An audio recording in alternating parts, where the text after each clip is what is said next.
It's a real pleasure and honor to be here with my beloved colleagues and all of you in part of Texas Impact Network.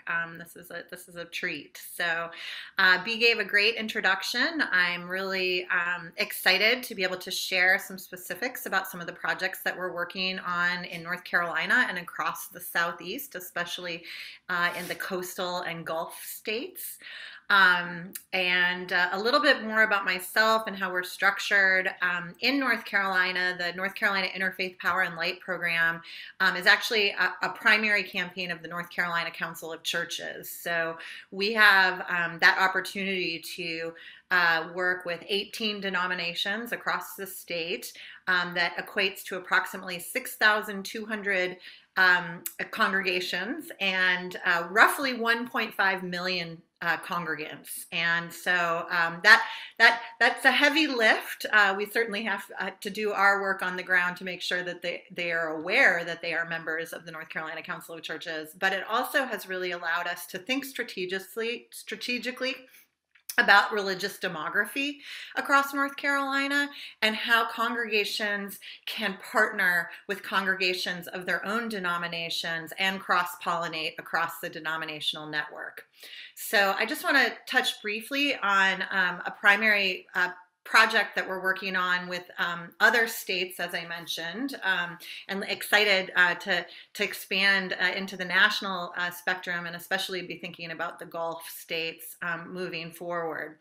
But we recently, and I particularly am working with a student at Duke University who is serving as a fellow this semester with us to begin to do the early stages of working with congregations, particularly in rural locations along the North Carolina coast that are going to be directly impacted by sea level rise and flooding. And I'm going to drop into the chat a map that our friends at Creation Justice Ministries have created. And this website is full of resources. Don't look at it now, but bookmark it and take some time with it, because there is an interactive map that you can zoom into, and we're beginning to populate congregations in relationship to modeling of flooding and sea level rise. And so that's what we're doing. We're identifying our most highest risk communities of faith in rural coastal communities.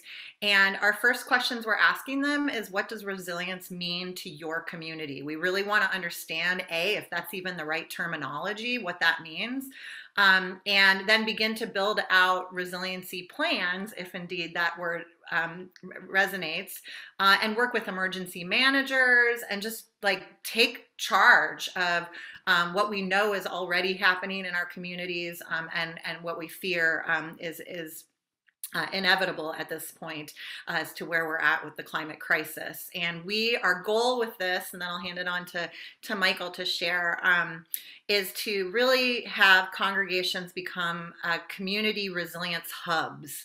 That's a place where central resource bank, information sharing, leadership development, so that all of the moving parts and stakeholders in the community understand what can and should be done in response to impending disasters, but then also to build those relationships so that hopefully the disaster doesn't happen, and we're building beloved communities, and especially making sure that resources are available to those of us that have had issues around equity and justice. So I'll stop there, and I'll pass it to Reverend Michael.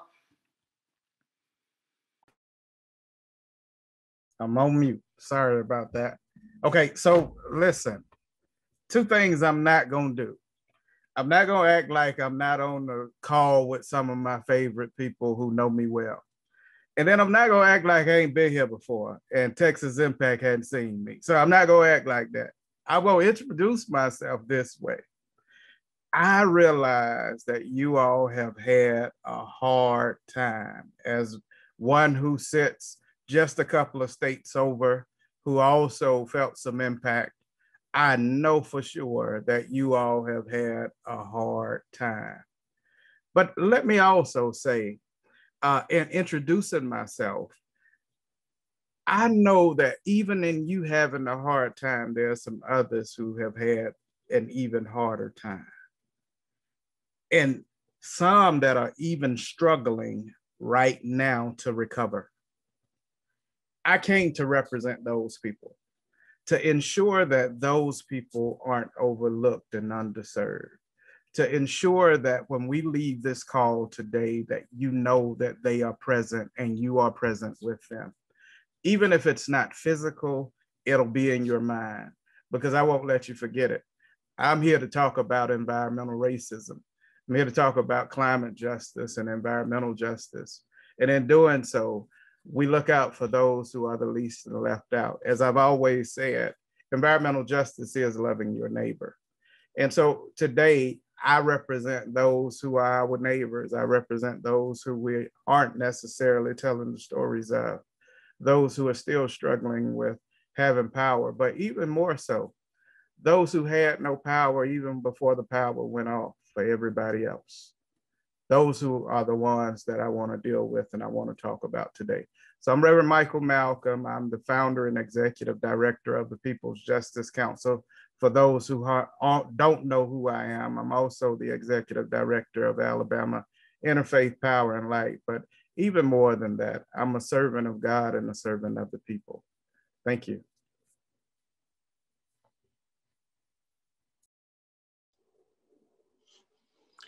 Thank you, Michael, Reverend.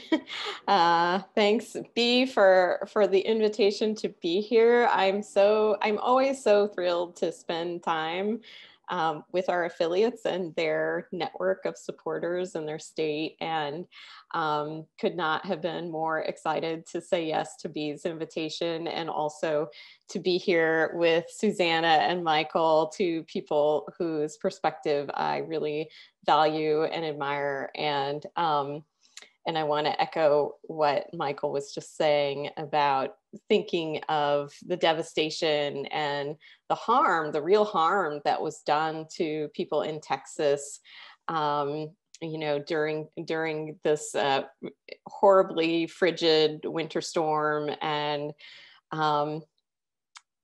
what can we say but the mismanagement of resources that took place, both leading up to that over many years, and then of course during the disaster, and even now with the aftermath. So really my heart does go out to all of you.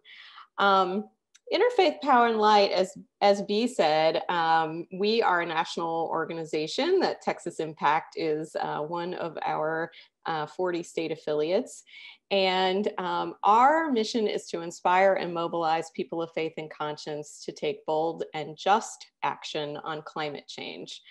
And we do that both through our work at the national level, especially federal policy advocacy, but also, and I think most especially, through the work that happens on the ground in states through our state affiliate network. Without the people on the ground building those relationships, we are one more national climate organization. So the power really comes from the people, and the people is the network and the affiliates. And one of the things that I wanted to just share is, you know, in thinking about the work of the national organization, what our three pillars of our work are. So the first pillar of our work is advocating for policy change. And of course, the national office in particular is advocating for federal policy change. And that is, of course, intersected to the work, both happening on the ground, mobilizing supporters to contact their members of Congress, as well as, and I think very importantly, intersected with the work of local and state level policy work. So we firmly believe that all of that is what needs to happen in order to get us where we need to be. Of course, we know the last 4 years were really challenging on federal policy. And if it hadn't been for work in the states, there wouldn't have been much accomplished at all. The second pillar of our work is galvanizing community action. So we kind of think about this as sort of our programming arm. So the programs that we offer, like Cool Congregations, where we teach congregations how to lower their energy use as an act of faith. and Faith Climate Action Week, where we encourage faith leaders in particular to preach and teach on climate justice. And then the third pillar of our work is changing the narrative. So we know that the faith voice is particularly important and impactful when it comes to speaking to policymakers and to media. And so we need to shift the narrative about climate change to be about our values, because our values are what motivate us to act. And so that is where we have unique power in this space. And I want to encourage us to use that power. And then woven throughout each of the pillars is our attention to justice, equity, diversity, and inclusion. We know that that has to be centered in all aspects of our work, from policy change to our programming work, to the narrative work. What we talk about to other people has to be centered in justice and in just relationships. And then finally, the last piece that's woven through our pillars is leadership development. So the fact that you all are here today is about leadership development. You are developing your skills as leaders to go out and advocate on climate justice, as well as many of the other interrelated issues that Texas Impact also is working on. So kudos to you for being here today. It's really, really important. And I'm thrilled again that Texas Impact is holding this. And Bea, do you want me to go right ahead and talk about some of our federal policy focus right now, or do you want to do another round? No, I think go ahead and do that. And then when you're done, I'm going to ask Michael and Susannah some follow-up questions that will flow right out of that. Oh, perfect. Okay. Well, some of the things that we've been working on, in particular at the national office and in coordination with our states, the primary one right now has been the COVID relief priorities. So we have been particularly focused on the $1.9 trillion COVID relief package that was just passed by the Senate, and it's going back to the House for their approval before going to President Biden's desk to be signed. The bill is targeted to be signed into law in the next week, when many of the assistance programs extended in December expire.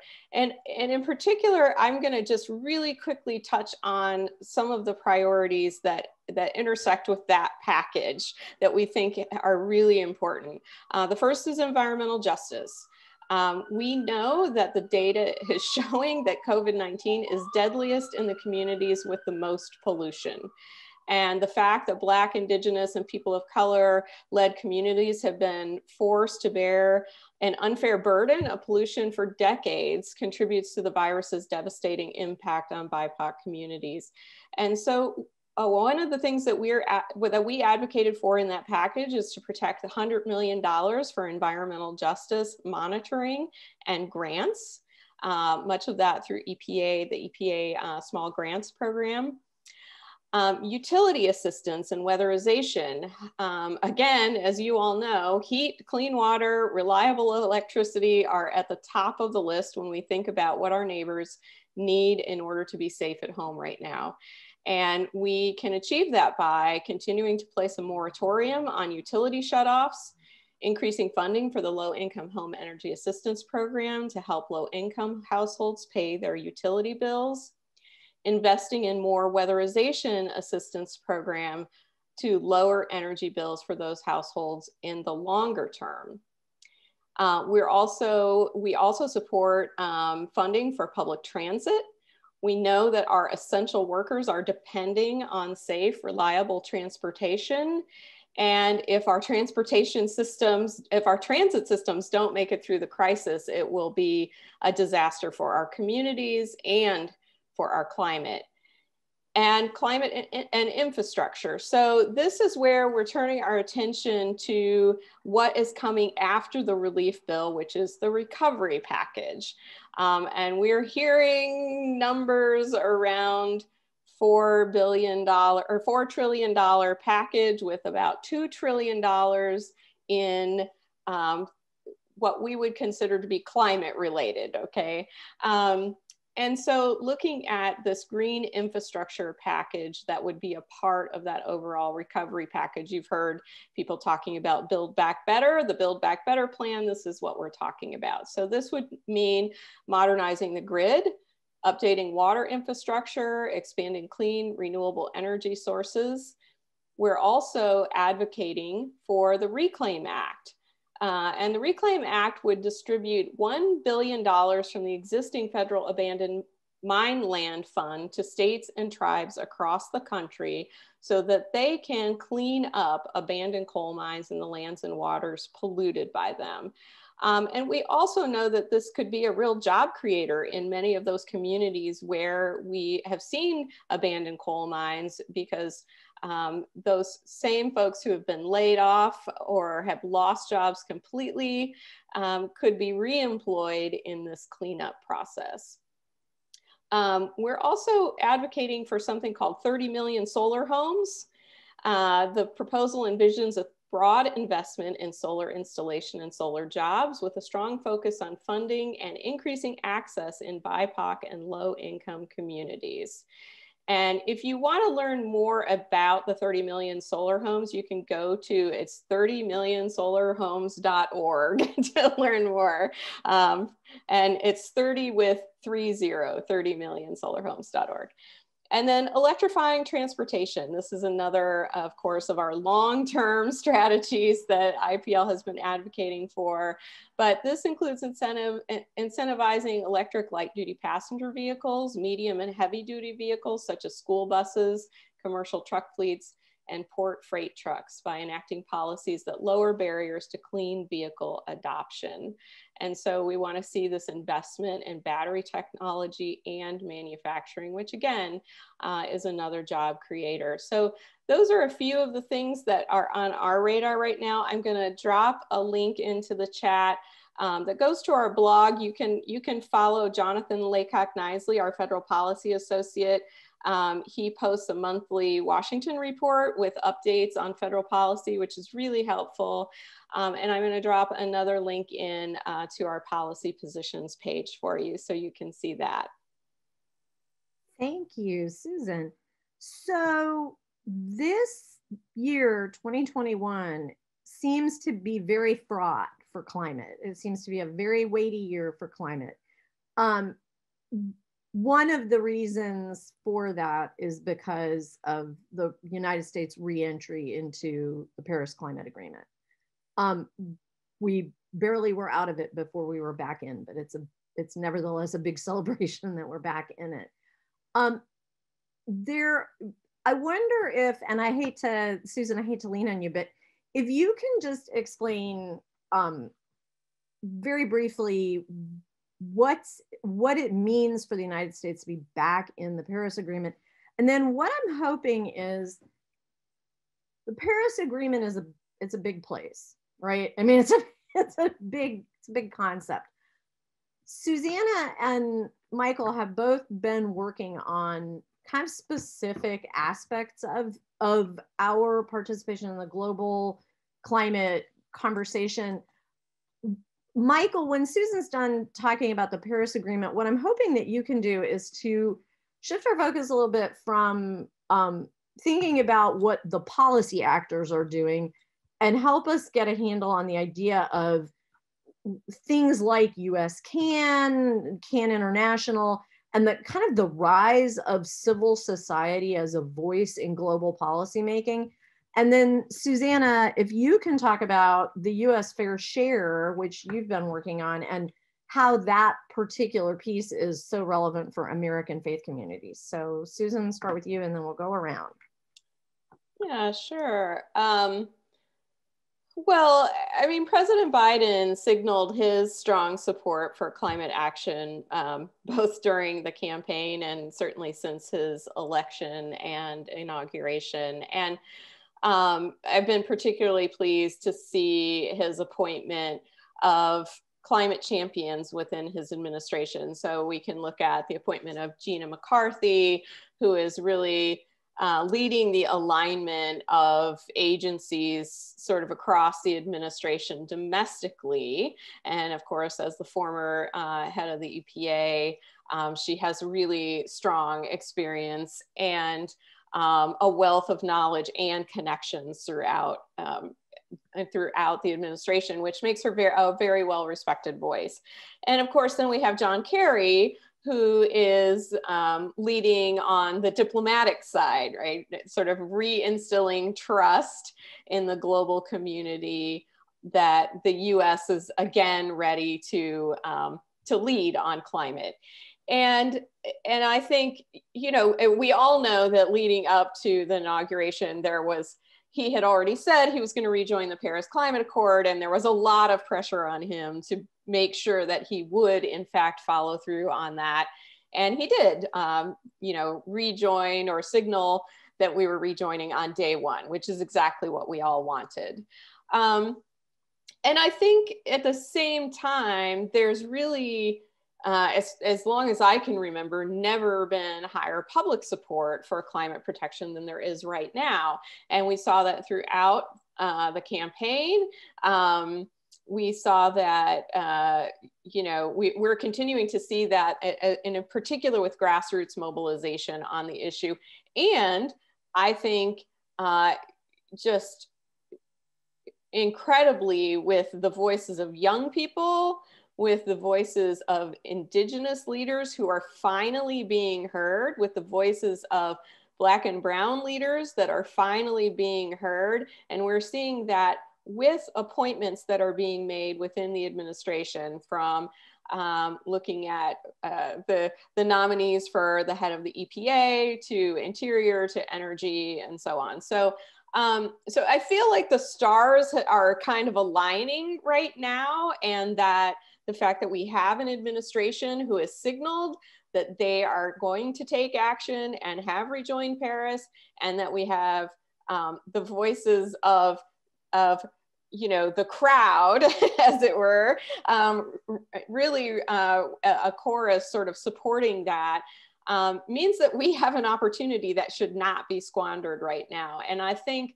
the important thing to me about Paris is that rejoining Paris needs to really help us recapture a sense of American leadership on global climate issues, global climate justice, and that we are once again not only ready to just sit at the table, but actually to lead. So that's what I would say. I mean, I just feel like there are these Kairos moments where things align, and we are in a Kairos moment, and this is our opportunity to go big.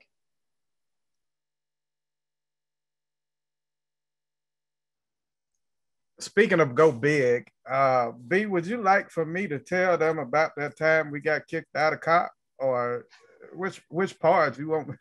Which part of the civil society rebel part did you want me to tell them about? Because I want to tell them about the time we got kicked out of COP. You go ahead and say what you think is the most important for my Texans to hear about. So let me tell you all that B is like the baddest thing walking. So we're in what was it? Spain? Madrid. What part of Spain? Madrid. We're in Madrid, and somebody stepped on B's shoe, and next thing I know, the whole civil society is outside, just raising all kind of sand. No, I'm just joking. Not the way it works. No, listen, civil society space has slowly but surely been shrunken more and more. And at the time of Madrid, we had gotten to the point where they were pretty much just barring us from participating at all, and really trying to shackle us down as civil society. But the reason I joked about us getting put out is because we really did get put out. I made lightheartedness of it. However, civil society in that moment realized its power, and that's what I really want to bring up more so than anything. They understood that it's people's power that moves this nation, moves this society, moves this world. It isn't about one select group of people. It's about all of us collectively. And so we got together understanding there was way more of us than it was of them. And we started letting them know that if you won't hear our voices in the private places, we're going to make it known in the public square.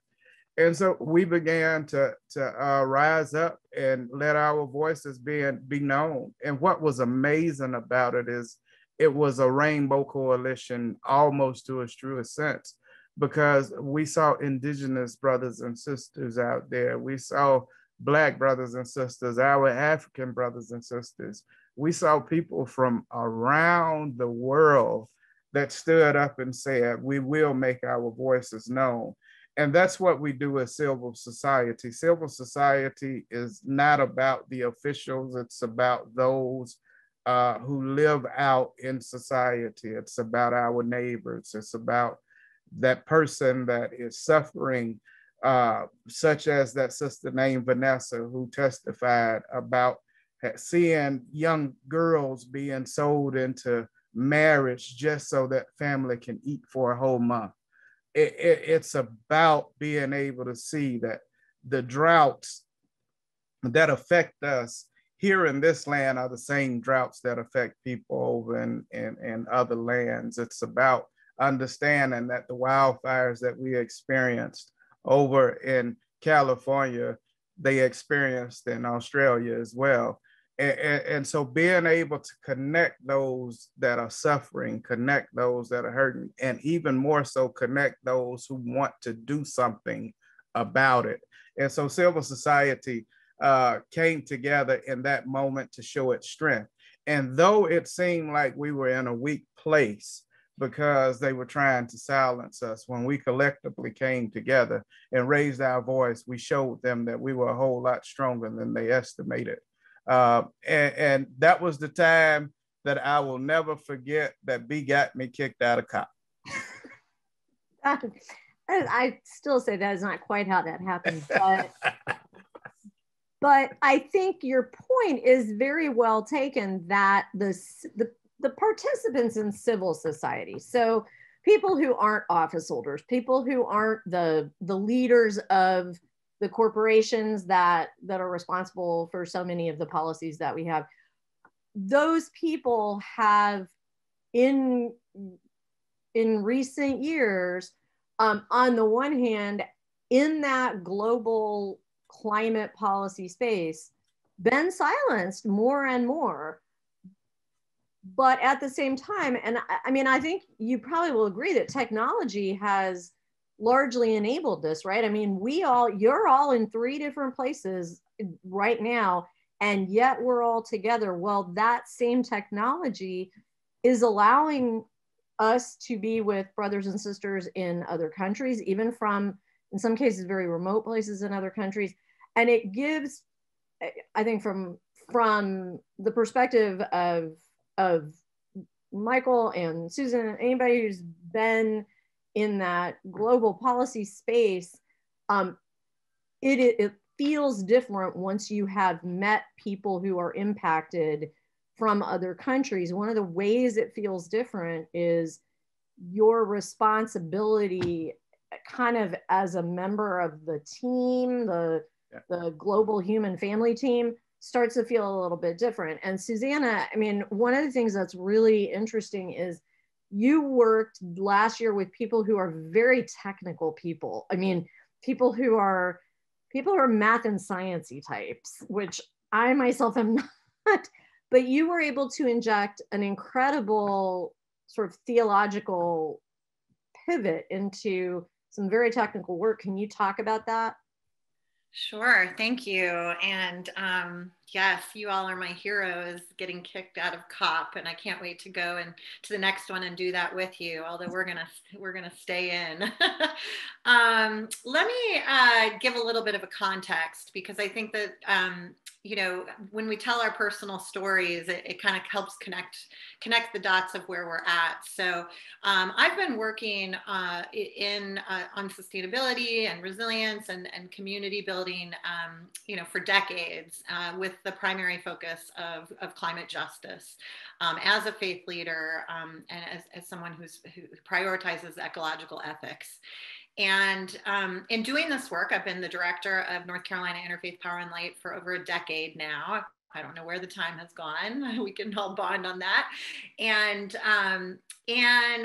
was working in communities with communities for communities. And the wonderful part about being a member of the U.S. Climate Action Network, of which we have all referenced and we're all members of, is the expanse of diversity of membership. And I did put that into as one of the answers. Thank you, Anita, for asking the question about U.S. CAN membership.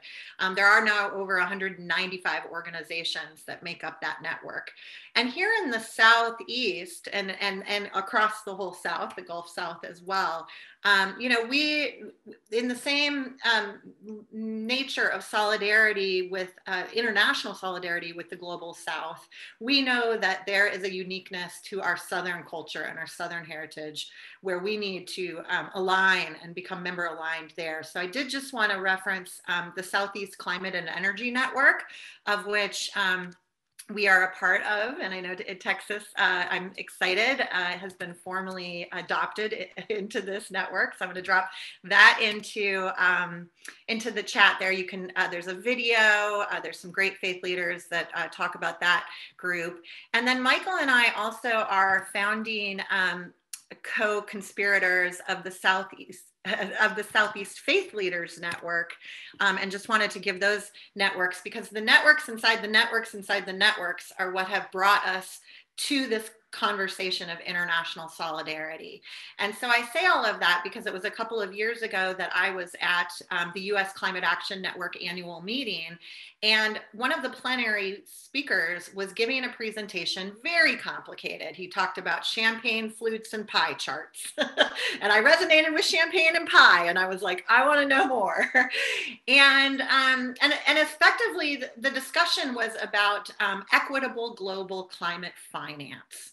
A whole bunch of things that as soon as the word finance comes in, my ears perk up, because as someone who has been working again with faith communities, we know how tricky it is to talk about money. Even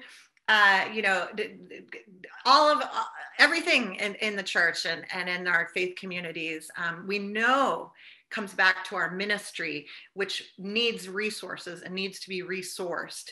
And yet it's still a tricky thing to admit that many of our congregations here at home in the United States of America are literally passing the collection plate to keep their lights on. And certainly that's a challenge. That's been a challenge all across the Southeast, where we have major justice issues with regards to our utility grid. I certainly don't have to tell all of you that in Texas. So as I'm listening to this presentation about equitable global climate finance and who's going to pay for all of this, that we know there's cost associated with it, I asked the question, I said, where else are you having this conversation? Because I've been doing this work for decades and no one has broken this down for me. And I'm listening with my faith leader's ear, and it was with Reverend Malcom that we were actually at the UN meeting in New York together talking about equitable climate finance. And it was Reverend Malcom that brought up, and correct me if I'm wrong, I think it's approximately $57 trillion that has been pledged by religious denominations globally into divestment out of fossil fuels, getting pensions out, et cetera, et cetera.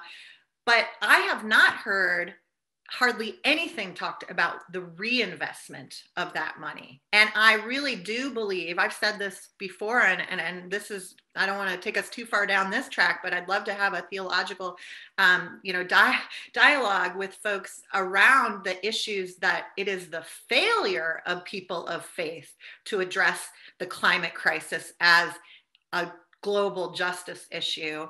And we do have a tremendous opportunity, especially with this already pledged money, to make reinvestments at a scale that can serve as the example of civil society, as Rev and B have mentioned, and match up with the business community and governmental entities about what we're going to contribute as our fair share back into. So I'm going to drop in some chats. I do want U.S. Fair Share there is now a formalized statement that went through a very long, arduous education and voting process so that we would agree of what the U.S. Fair Share is in contributing to keeping global emissions to 1.5 degrees Celsius. And it's a complicated mess, as B had said, that we here in the United States need to get to 70% reductions of carbon emissions by 2030. We need to do that domestically, 100% responsible for that. And we have an additional fair share responsibility of 125% internationally. So that's when we're talking about Paris and we're talking about what we're back in with, we need to own up and take some responsibility of what we need to do in order to actually address this crisis in an equitable and just way. So Rev, I know you're on stack. I'm going to throw it back to you while I get some links in the chat. Well, I really wanted to go back to something B raised, and also I think what you alluded to, civil society is still being shrunken, even in this electronic space. They're getting ready to have the Leaders Summit with Biden and some international countries from around the world here on Earth Day. And there's hardly any space for civil society in that meeting. And let me say it this way. There is no reason looking for a savior out of our political sphere when our savior sits right here in front of us. The reason I'm telling you that is because with fair shares, don't expect our government, our political system to do anything fairly.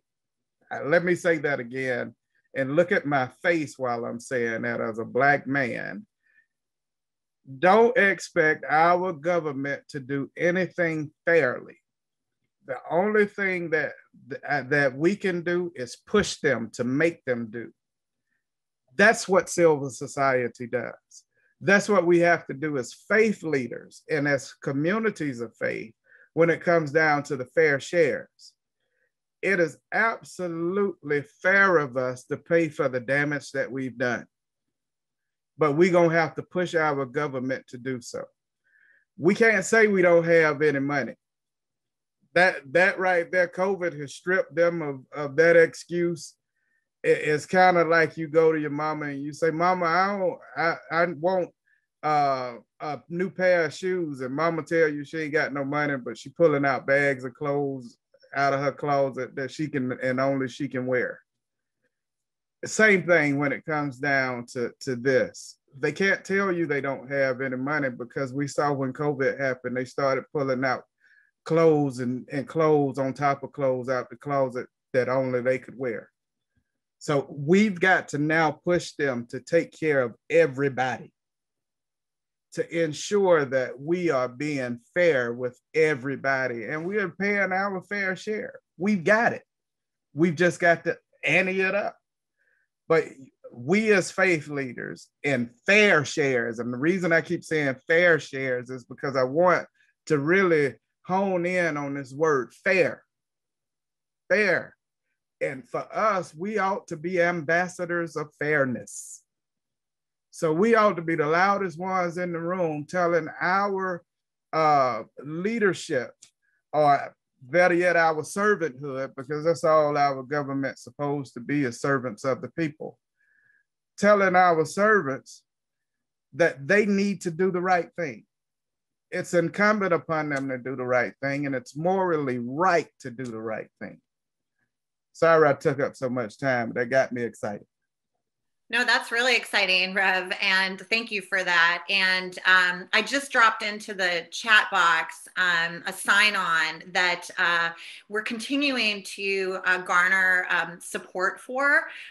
We're super excited. This petition went to President Biden, and over 48 international groups signed on to this, more than 50,000 individuals, and 148 US groups. So the Biden administration has received this letter. The letter content is in the sign-on, and we are going to be pushing. You all, I'm sure, are aware that Biden is going to be holding a global climate summit on Earth Day this year, and garnering, to the point that Reverend Malcom made about what our fair share is. The why, no one understands this better than we do in the faith community. And we need to be very, very vocal. We know that it's the right thing. We have a moral and legal obligation to protect human rights, which are threatened by the climate emergency. Overall historic responsibility. The US has released more global warming pollution than any other country and remains the world's second highest emitter. And we, to the point that Rev was making, we have the financial capacity. We are the wealthiest country in the world, with much of that wealth concentrated in a small elite. And this is one thing that, as someone who always tries to do the work of climate action and climate justice from a faith-based, hope-filled perspective, is that I am sick and tired of crying and screaming about the 1% that we know exists in this country. And instead, with this idea that, yeah, Rev's right, they're not going to all of a sudden, say, oh, you're right, and we want equal distribution. No, you just pay for it. You have to pay for it. You have the resources. This affects all of us. We're going to make you do it. And you can heal yourself. You can save your soul by doing the right thing at this time. And we have the platform. We have all the content. So I'm feeling really, really psyched about this. Back to your point, B, about 2021. I refuse to go along with any organization that says that we have political strife and we have to only focus on what's feasible in this Congress. And that is not true. That is not the role of civil society. We need to be loud and proud with the moral and vision that we have for the future. Oh my gosh, you guys, this is, you're singing. I want to say a quick thing about civil society. We have used that term several times, and I'm actually going to type it into the chat just to call attention to it. Civil society is everybody who's not in positions of what we describe as temporary assumed power.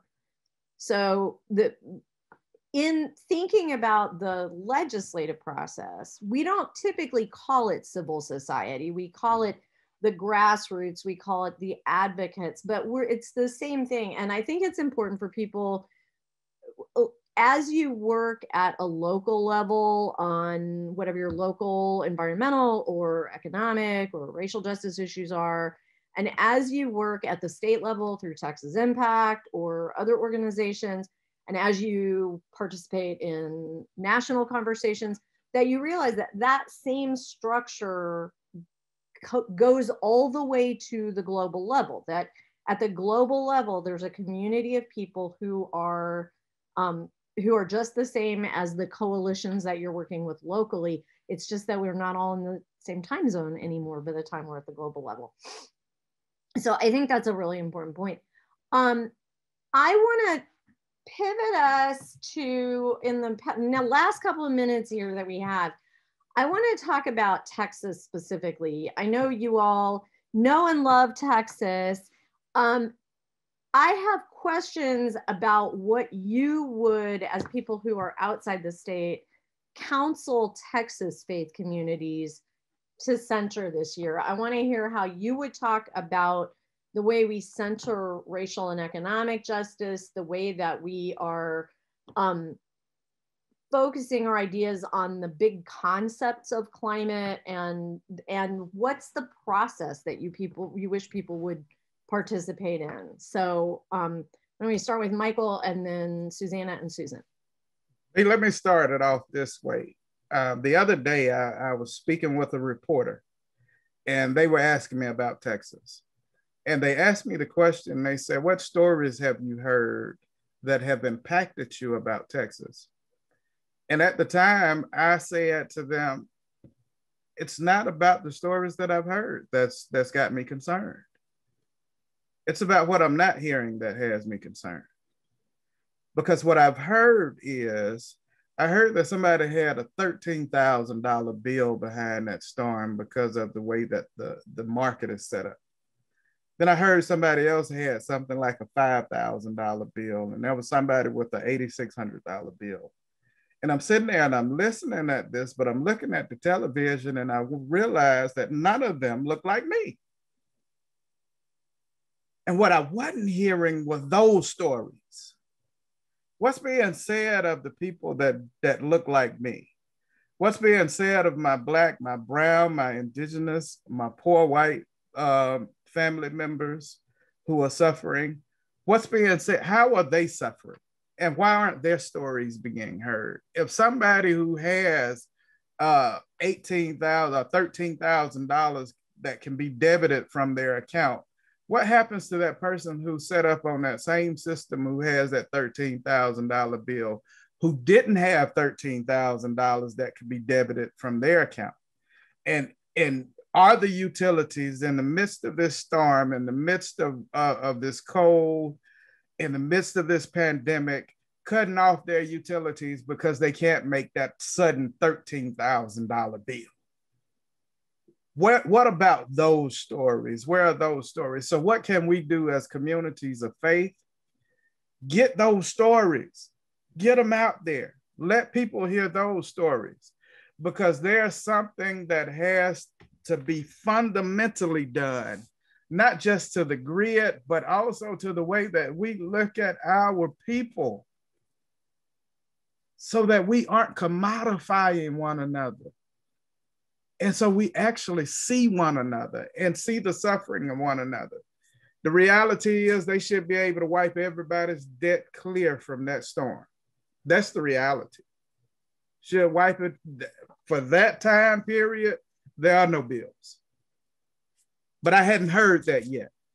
So what is being said and what is being done in real time? And only those in Texas can tell the story, because the ones that don't want us to know the story are the ones that control the media.